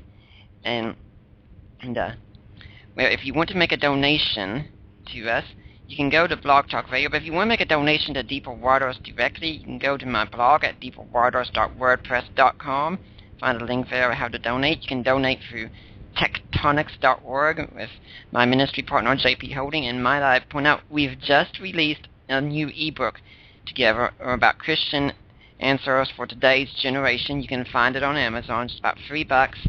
And yes, some of the proceeds go to support Deeper Waters. I encourage you to get that. You can support us through Risen Jesus, the ministry in Mike Lacona. Just say that these are for us. And you can also support me through the Ratio Christi Issues and Answers chapter. As you can tell, I wear many, many hats.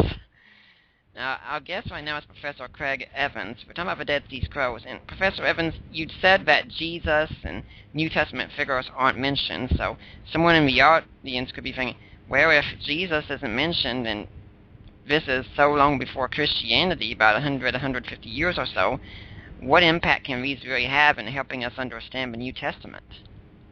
Well, that's a very good question. So the impact the scrolls make in helping us understand Jesus and Christian origins isn't because the scrolls say anything about Jesus directly, because they do not, but they talk about the same topics.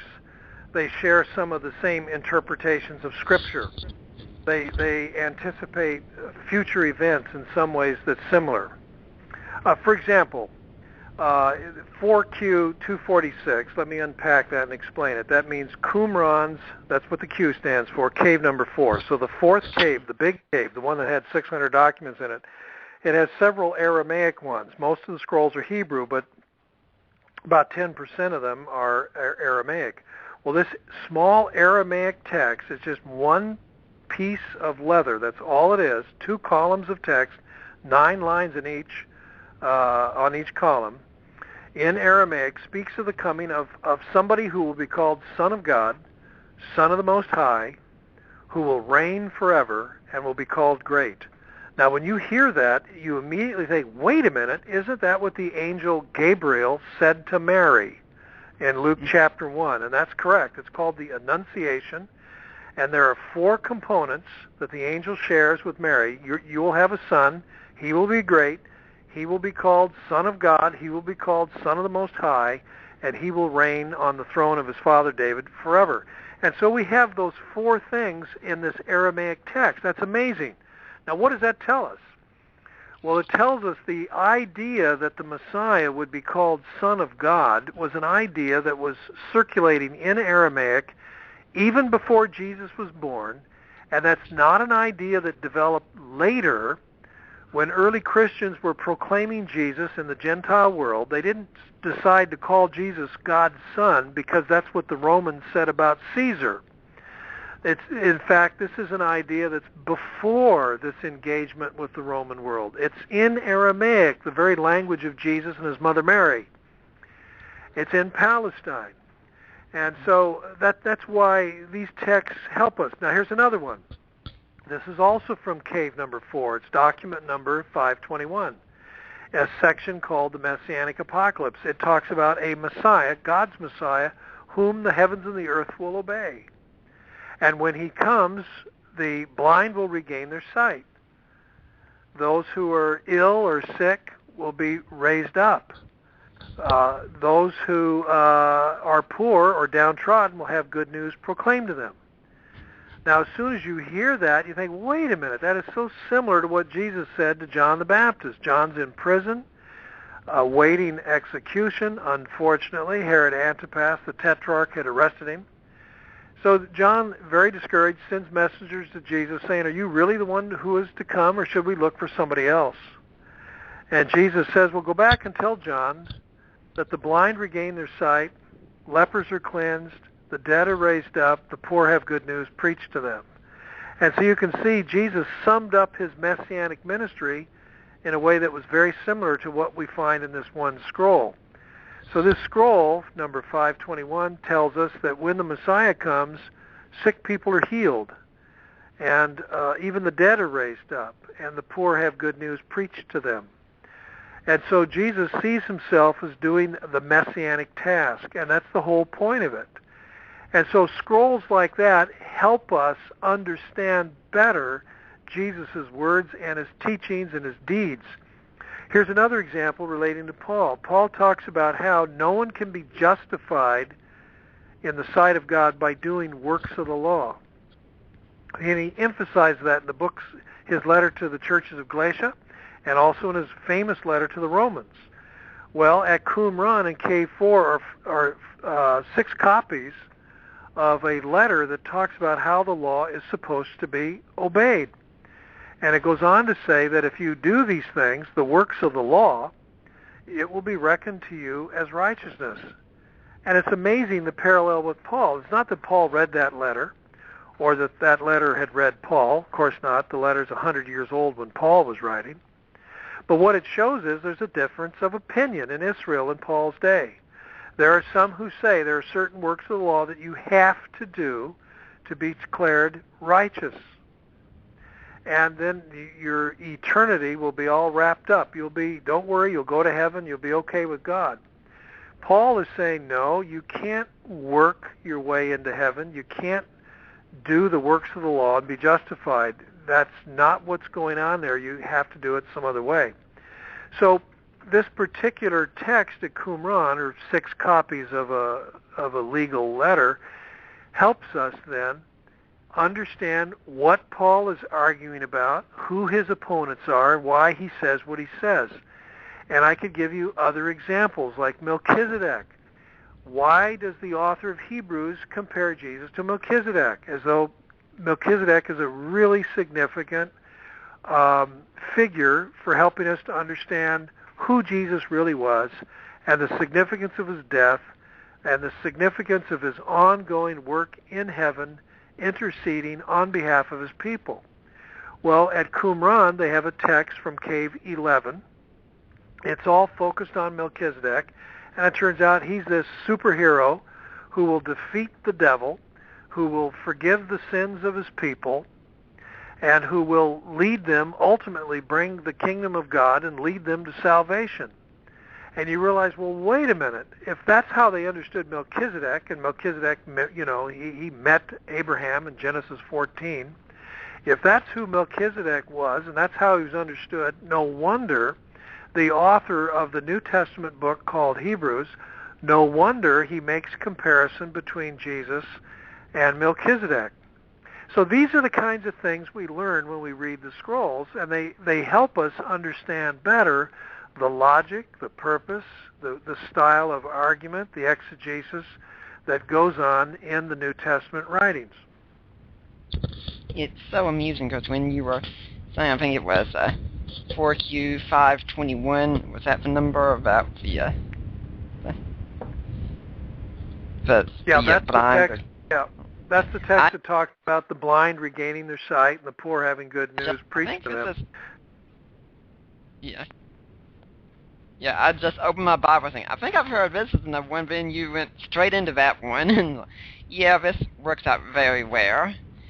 And so when we see these texts, I think another example of the way we've seen the Dead Sea Scrolls influence is that the Gospel of John was seen as depicting a sort of struggle between light and darkness, good and evil, this sort of that kind of dualism didn't really exist in Jewish thought, and then lo and behold, we find in the Dead Sea Scrolls. Yep, that's another good example. In the one that I've talked about earlier, the Rule Scroll, Serach, the rule of the community, in columns 3 and 4, we have numerous parallels with the Gospel of John. And it does. It contrasts, as you just said, light and darkness. It contrasts flesh and spirit, error and truth, and things like that, a dualism that runs throughout columns 3 and 4 of 1QS, that is the Serach scroll from Qumran, K1. And so instead of appealing to Gnosticism, which really is later, it's 2nd century, 2nd century AD, we can appeal to the earlier Qumran texts that were still being read and studied and talked about in the early decades of the 1st century AD, and that then becomes a much better background for understanding the Gospel of John, where we find similar dualism contrasting light and darkness, truth and falsehood, people who are of God's Spirit as opposed to people who are of their father, the devil, that kind of language, which, it's a Qumran. So John is seen to reflect Palestine. After all, Palestinian Judaism and not some later Gnostic thinking.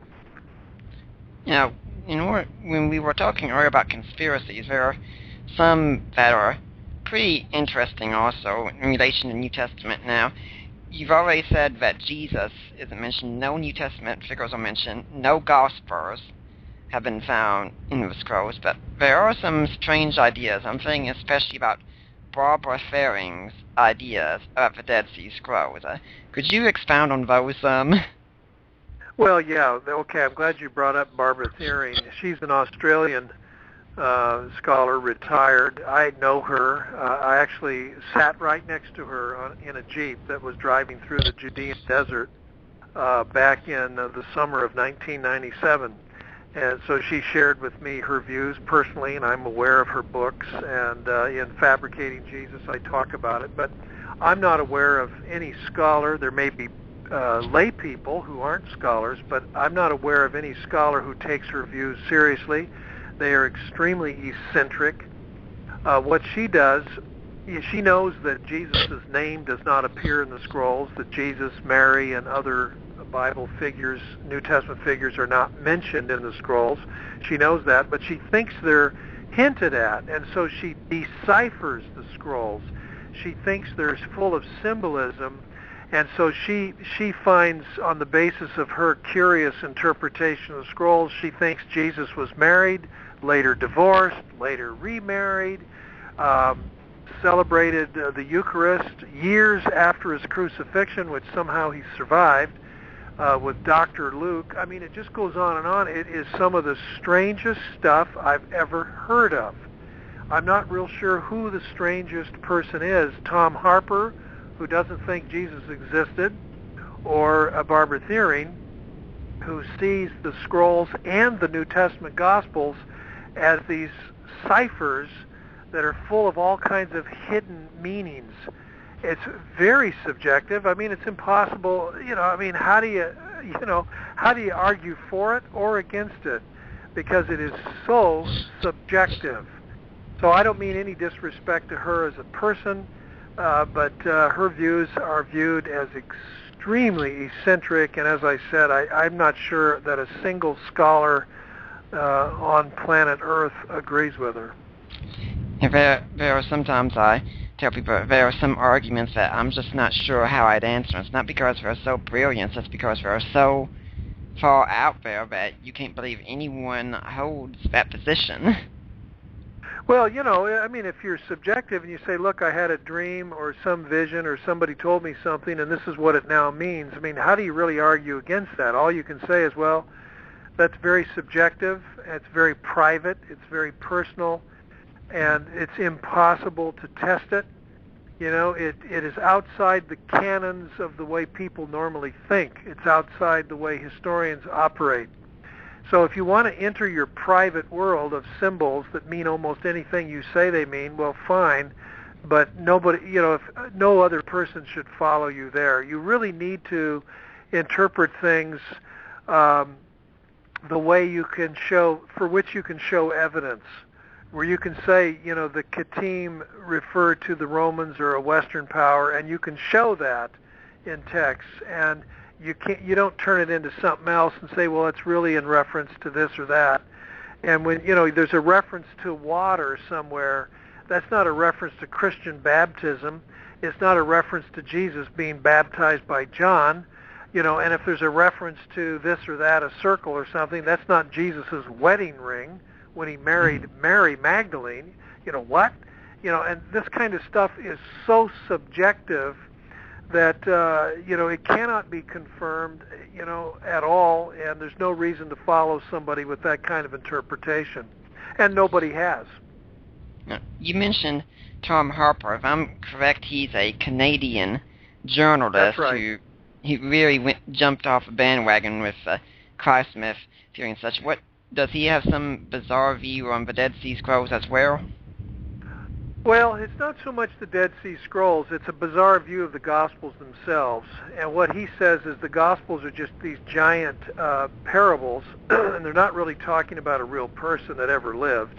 Jesus is an embodiment of an Egyptian myth, an Egyptian religious idea about true light. There's this ultimate source of light, comes from God, and so the Gospels are nothing more than a way of narrating that, sort of a narrative theology that explains this true light that shines.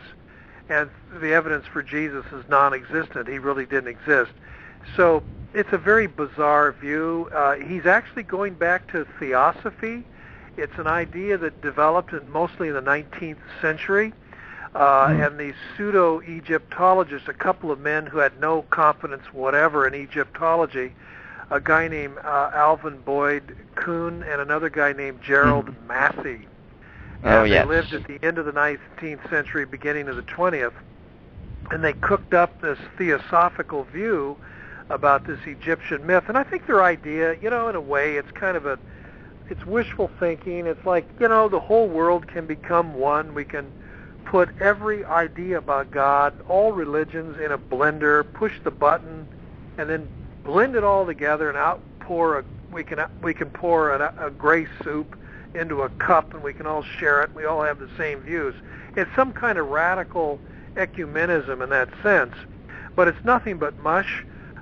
Real Egyptologists, historians, scholars ignore them. They see them as eccentric. Unfortunately, among non-scholars, some people follow that stuff.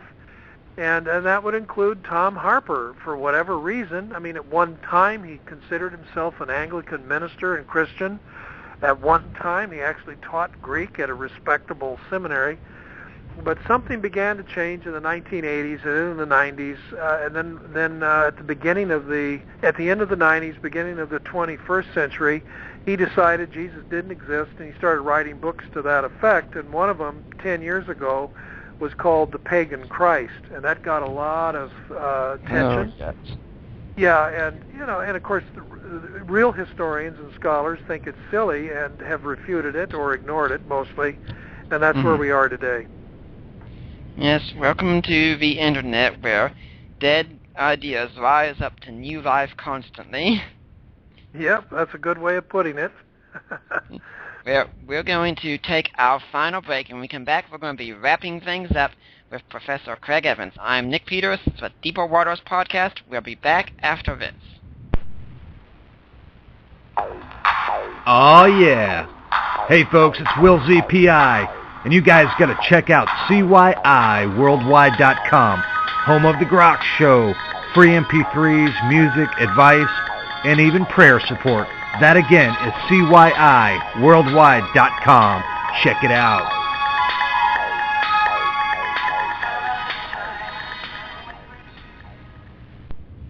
We're back. We're wrapping up our show, and I don't know about you all, but I have found today's conversation fascinating. I've enjoyed all Professor Evans' information, and his style and delivery is just hysterical. I love it. So great. And we're going to start wrapping things up now. There's a lot of people, I'm sure, who are wondering, because we've only been able to really scratch the surface on the Dead Sea Scrolls here.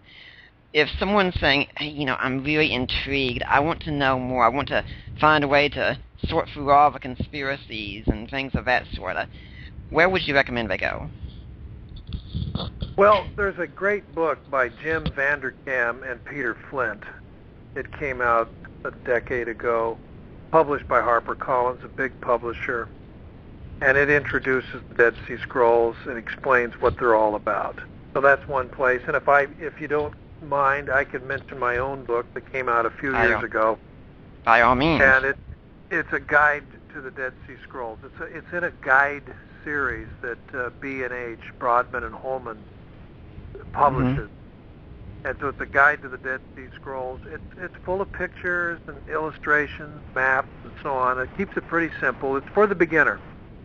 Mm-hmm. And it came out, I think, in 2000, I'm not real sure, 2010 perhaps.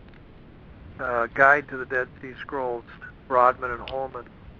And it'll answer all these questions like, who found the scrolls and when were they found, cave by cave, related finds, who the scholars were, what the scrolls are. They're all summarized and described, what light they shed on Jesus and the early church and the New Testament documents, what light they shed on early Judaism too.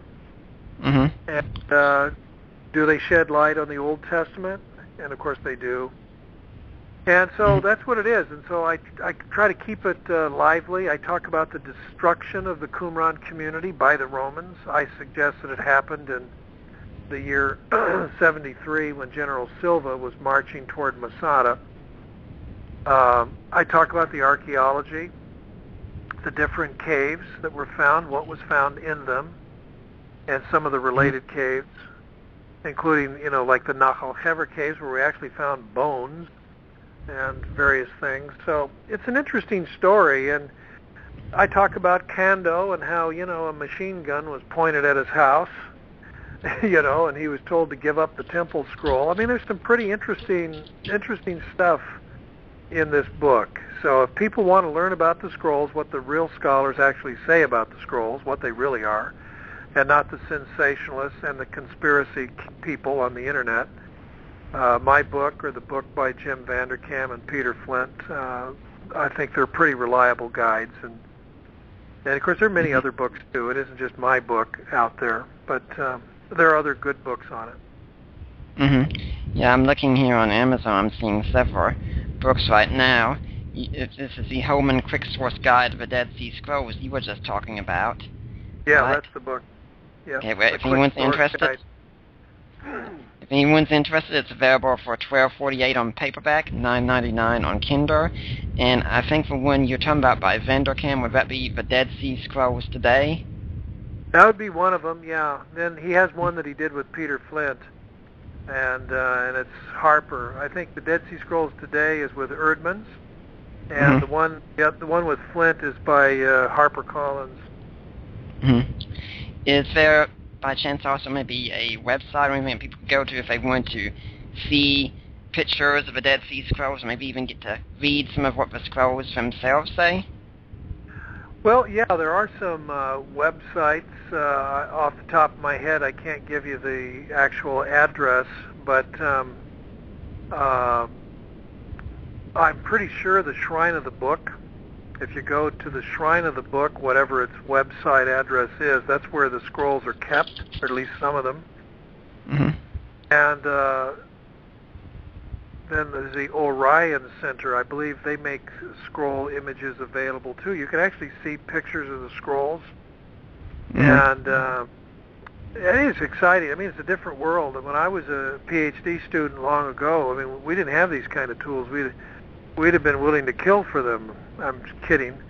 But it'd have been, I mean, just think that at your fingertips, you could have pictures of these scrolls and the texts, and and their Bible search software, like Accordance, which has the Dead Sea Scrolls. It was the first to have the Dead Sea Scrolls in Hebrew and Aramaic and English translation. But now you have Bible Works also, and you have Logos. And these are all very fine software programs, and so you can access the scrolls. The Hebrew Bible, the Greek New Testament, the Greek Old Testament, English translations.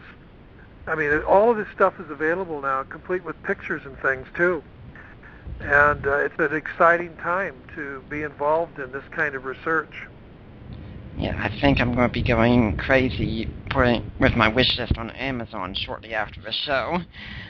I did just do some looking for Shrine of the Book, and what I found is dss.collections.imj.org.il. For anyone's interested, I'm seeing at the home screen it's got Great Isaiah Scroll, War Scroll, Commentary on Habakkuk Scroll, Temple Scroll, and Community War Scroll. Yeah, good job, Nick. I think you found it. And and that should answer the conspiracy people, as a matter of fact. What conspiracy? The doggone scrolls are online. You can go look at them. Who's hiding anything? And, the Vatican, they're not hiding anything. The Jews in Jerusalem, they're not hiding anything. It's all there. You can look at them, and of course they're all published. They're expensive books, but there they are. They're in libraries. And so if you want to look at a scroll, look at it. You want to read the text in Hebrew, it's there. If you want to read it in English translation, it's there. Or German, or French, or Spanish. There is no conspiracy. These things are available. And, so my answer to the internet skeptic is, look, get an education. Read some good books. Find out what the experts really say, and quit listening to the quacks. Learn something, You've got a brain, use it. Yeah, when I've been in debates with some of these people, and I've said use scholarly sources, and they say, well, what counts as a scholar? And I'll say, well, okay, that's a good question. Here's what you do. Look for someone who's in a field relevant to the topic. Look for someone who's got a PhD. Look for someone who teaches at an accredited university or has in the past taught at an accredited university, maybe they've retired since then. And look for someone whose work on the subject has passed peer review. Yeah, see, that's good advice. You're telling people the right thing. Some people get so caught up in this conspiracy stuff, they think all of the scholars, including me, are all part of some big, huge, vast conspiracy.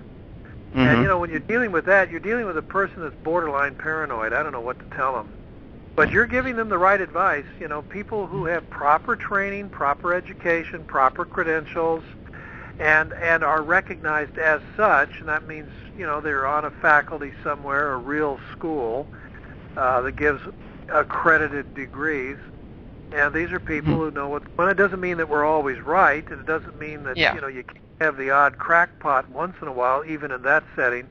But on the whole, it's a pretty good safeguard against really eccentric, wrong-headed stuff that's typically promoted on the internet or something like that. Yeah, and of course it doesn't mean that the scholar is always right. It just means their opinion is of greater authority than the average layperson, because even amongst Christian scholars there's definitely disagreement on various issues. And of course what we also want to look at is not just what scholar says X, but even more importantly, why does a scholar say X? And in each of these cases, if you're going to your opponents and you're presenting peer review and such, you always want to make sure your arguments are as good as you can make them. Well, of course. And see, real scholarship means that the evidence is trotted out. It's presented. There it is. You cite chapter and verse. Here's the picture of it. This is how the text reads. This is what the scientific study of it shows. The text is real. It's authentic. It dates back to 100 BC or something. And by the way, it's in a museum now, or it's in Jerusalem, and you can go see it. So it really does exist, and that's what real scholarship does. It lays out the evidence that's public. Everybody can look at it and consider it. And then the arguments are made publicly. Here's why I think it means this and that. I'm not giving you anything eccentric. This is what the Hebrew word means. You can look it up in a dictionary. That's what real scholarship does. And then it's vetted. It's refereed, as it were. Other scholars look at it and they respond and say, well, I agree with most of what you say, but I think you should reconsider this part. Oh, okay. And so you go back and forth. That's what scholars do. But these eccentrics on online internet stuff, conspiracy buffs, they don't do that. And so it becomes a very private world unto itself where anything goes, almost anything can mean anything. And a lot of people were also thinking, we were talking about, well, this is biblical scholarship, and that field is dominated by Christians. And I was like, well, actually, it's my understanding that a large portion, if not most, of SBL, the Society of Biblical Literature, for instance, is non-Christians. And scholars, be they Christians or non-Christians, they have their work checked by people who disagree with them ideologically, in fact. Well, that's true. I don't know who dominates SBL. There are lots and lots of Christians who are at SBL, but you get different kinds. Conservative, moderate, liberal. You have Jewish scholars, hundreds of Jewish scholars, maybe 1,000, for all I know. As many as 10,000 people show up at these meetings each year in November. So you get a wide cross-selection of scholars. Many of them are secular. They could be agnostic. Maybe even some of them are atheists.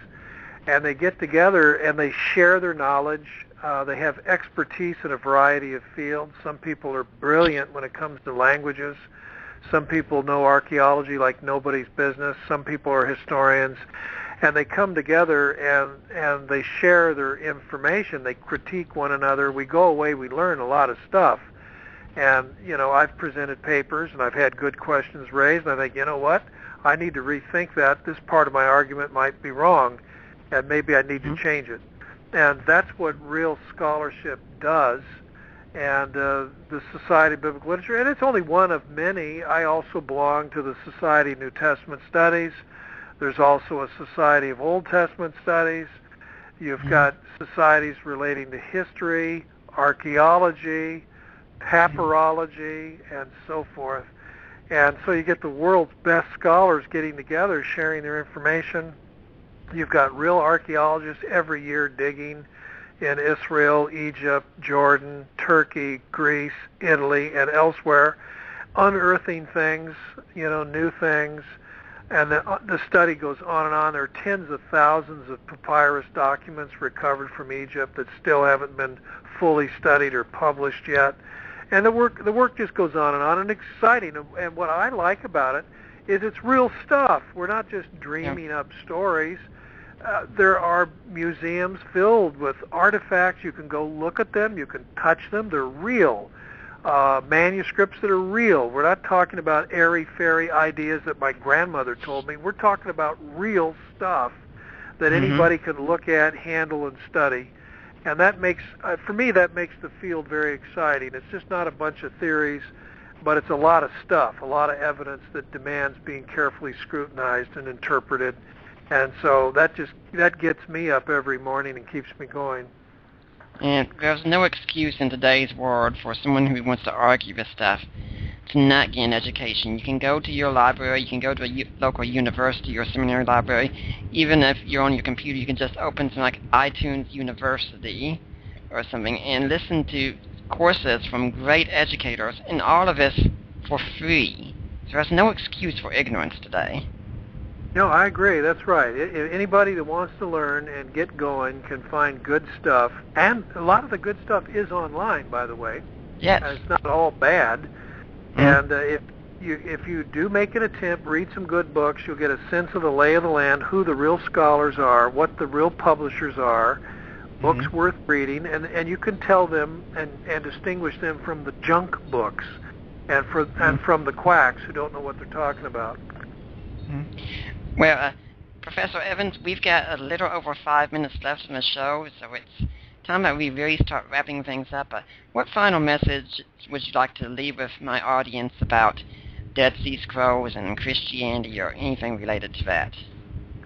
Well, thank you for giving me the opportunity to say a little bit about it. I want to say, first of all, that the Dead Sea Scrolls really are important documents. They're a library. I think most of those books would have been in an early church library if they had been available. Not that all early Christians would have agreed with them, but they would have been just glad for the information. They'd have found it very useful to compare and learn about how Scripture was interpreted at Qumran. And the text books were valuable in antiquity. They were priceless. A complete Bible would cost as much as buying a car today.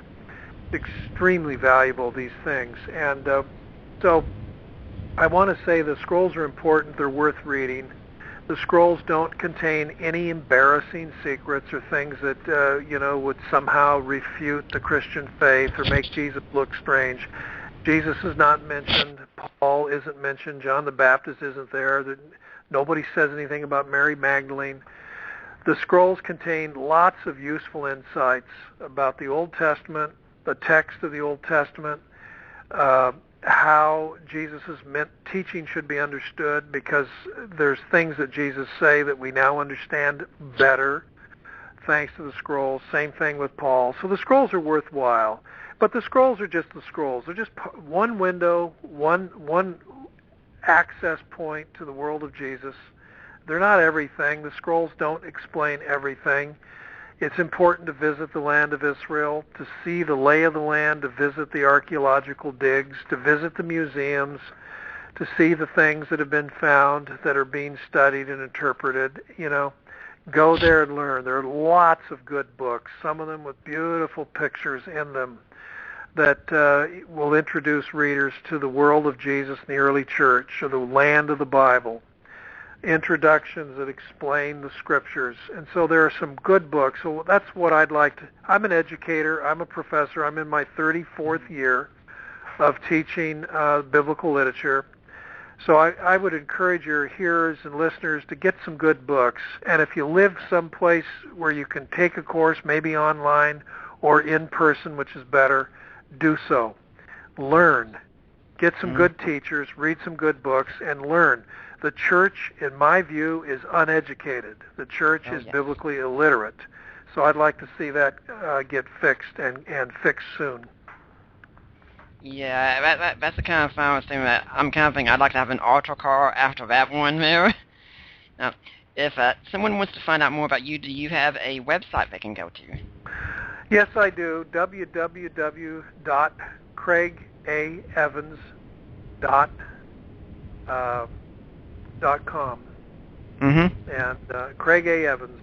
Just no punctuation marks. Just Craig A. Evans. You can find me online real easily.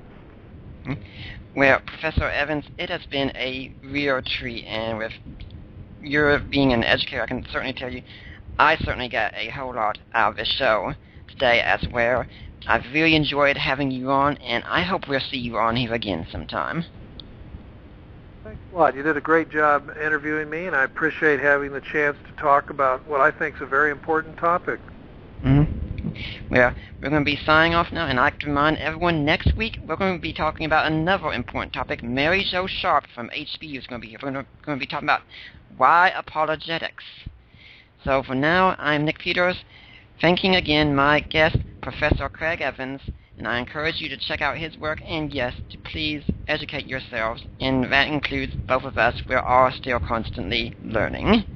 For now, I am Nick Peters, signing off. We'll see you next week.